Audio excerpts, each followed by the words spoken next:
जो हम खाते हैं ज़्यादा देर तक, वो खाने से क्या दिक्कत है, क्या टाइमिंग होना चाहिए हमारा, क्या रूटीन होना चाहिए, इस विषय में आज हम बात करेंगे। और आगे देखिए कि खाने का हमेशा जो सिस्टम है ना, बिल्कुल एकदम तरीके से होना चाहिए।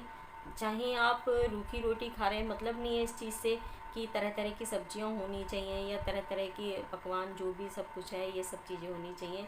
देखिए, चाहे हम रूखी रोटी क्यों नहीं खा रहे हैं, प्याज के साथ खा रहे हैं, चाहे हम नमक की रूखी रोटी क्यों नहीं खा रहे हैं, मतलब उस चीज़ का नहीं है, क्योंकि अनाज के अंदर जो ताकत है ना, वो किसी भी चीज़ के अंदर नहीं है।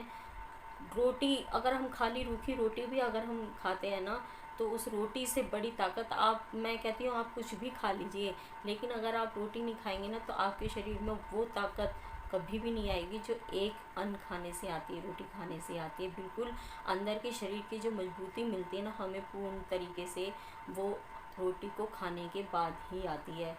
तो चलिए हम बात करते हैं। देखिए कि खाना जो हम खाते हैं मैटर होता है बना करके, जैसे कि हमने मान लीजिए सुबह रख लिया, ठीक है, और सुबह का खाना सुबह हमने जब हम नाश्ता करते हैं, कई लोगों के घर में नहीं होता तो वो सुबह मॉर्निंग में सबसे पहले उठते ही खाना बनाते हैं, खाना बना करके उसी को वो नाश्ते में भी लेते हैं, उसी को वो लंच भी ले जाते हैं, उसी को ही वो बचता है तो शाम को भी खाते हैं, और उसके बाद फिर वो रात को भी लेते हैं।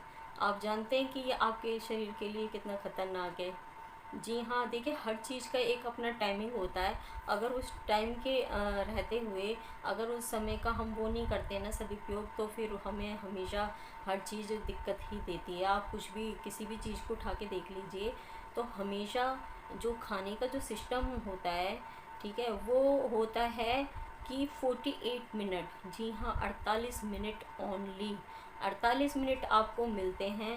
48 मिनट के अंदर अंदर आपने जो भी दाल चावल रोटी जो भी आपने बनाया है, आप उसको खीर हो गई या हलवा हो गया, ये सब चीज़ें जो आप बनाते हैं उसको आप 48 मिनट के अंदर अंदर ही खाएं।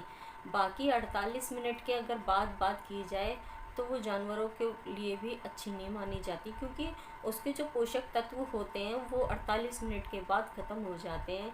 और अगर हम बात करें सुबह से लेकर रात तक की, तो फिर आप देख सकते हैं कि उसके बीच में कितना गैप हो जाता है। इसलिए कहा जाता है ताज़ा खाना खाइए, क्योंकि ताज़ा खाना खाने के बाद में आपके शरीर में उस तरीके की कोई दिक्कत ही नहीं रहेगी बिल्कुल भी।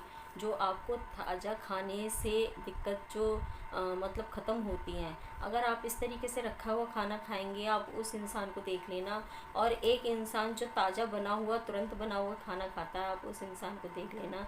देखिए, मैं मानती हूँ कि जो नौकरी पेशा आदमी है वो सुबह कैसे होगा, वो तो अपने साथ जाहिर सी बात है कि मॉर्निंग में भाई बना करके ले करके जाएंगे, अपने साथ खाएंगे, समझ में आती है बात, लेकिन उनकी एक मजबूरी है वो। लेकिन जो लोग घर में रहते हैं या घर में उस तरीके से हैं, वो कोशिश करें कि अपने बच्चों के लिए लंच जो रखते हैं उस तरीके का रखें, और नाश्ता तो खैर सुबह ही सुबह हो जाता है, लेकिन लंच उस तरीके का रखें। और जब भी खाना खाएं, आप दोपहर को खाएं तो दोपहर को दोपहर का बनाएं, और शाम को अलग बनाएं। लेकिन ऐसा नहीं है कि आप सुबह ही बना के रख रहे हैं और रात को भी आप वही खा रहे हैं, अगले दिन भी आप वही खा रहे हैं कि चलो फ्रीज में रखा है कोई बात नहीं, गर्म करके खा रहे हैं। आप देखिए, ताज़ा खाइए और ताज़ा बनाइए, और इन सब चीज़ों से बहुत हमारे शरीर पे प्रभाव पड़ता है, और बहुत सारी नेगेटिवियाँ भी आती हैं और साथ में बीमारियाँ भी आती हैं। तो प्लीज़ ऐसा ना करें, ताज़ा खाना बना के खाएं, स्वस्थ रहें, हंसते रहें, मुस्कुराते रहिए हमेशा।